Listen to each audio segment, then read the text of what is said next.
উটকে বলা হয় মরুভূমির জাহাজ। মরুভূমিতে যখন কোনো কিছু চলার উপায় থাকে না, তখন একমাত্র বাহন এই উট।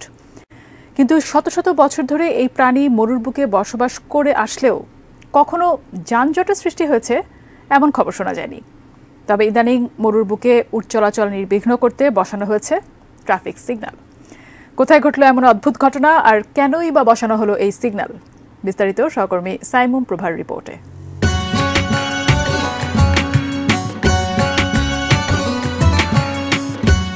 মরুভূমিতে চলাচলের অন্যতম মাধ্যম উট, আর এই উটের চলাচলের জন্য উন্মুক্ত থাকে মাইলের পর মাইল এলাকা। তবে উটের ভিড় এড়াতে এবার ট্রাফিক সিগন্যাল চালুর ঘটনা ঘটেছে চীনে। জানা গেছে, গানসু প্রদেশের মিংসা পাহাড় ও তার আশেপাশের অঞ্চলে কয়েক বছর ধরে ক্রমশ পর্যটন শিল্প উন্নতি লাভ করেছে। আর এই মরু অঞ্চলের পর্যটকদের কাছে পরিবহনের অন্যতম জনপ্রিয় মাধ্যম হয়ে উঠেছে মরুভূমি জাহাজ উট। প্রতি বছর মে মাসে গানসু প্রদেশে উটের পিঠে চড়ার জন্য ভিড় করেন পর্যটকেরা।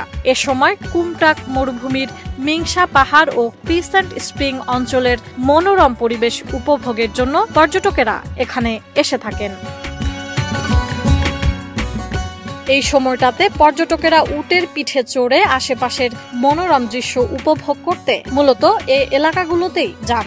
একই সময়ে অনেক বেশি পর্যটক এবং উট সেখানে এবং আশেপাশের এলাকায় চলাচল করায় সেখানে যানজট সৃষ্টি হতে দেখা যায়। এ কারণে সড়কে অনেক সময় তৈরি হয় যানজট এড়াতে কর্তৃপক্ষ সেখানে স্পেশাল ক্যামেল ট্রাফিক সিগন্যাল ব্যবস্থা চালু করেছে বলে জানা গেছে।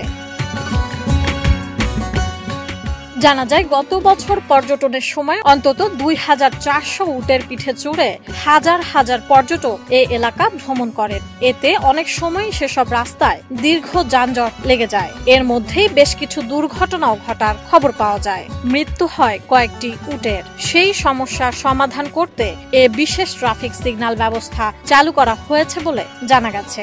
বিশেষ ট্রাফিক সিগন্যাল ব্যবস্থা চালুর পর যানজট সমস্যার সমাধান হয়েছে বলেও জানা গেছে। বিশেষ ট্রাফিক সিগন্যাল ব্যবস্থায় গ্রিন ক্যামেল লাইট অন হলে কেবল উট পারাপার করতে পারে, আর রেড ক্যামেল লাইট অন হলে উট থামবে। কেবল পথচারী ও গাড়ি চলবে। সাইমুম প্রভা, এটিএন নিউজ।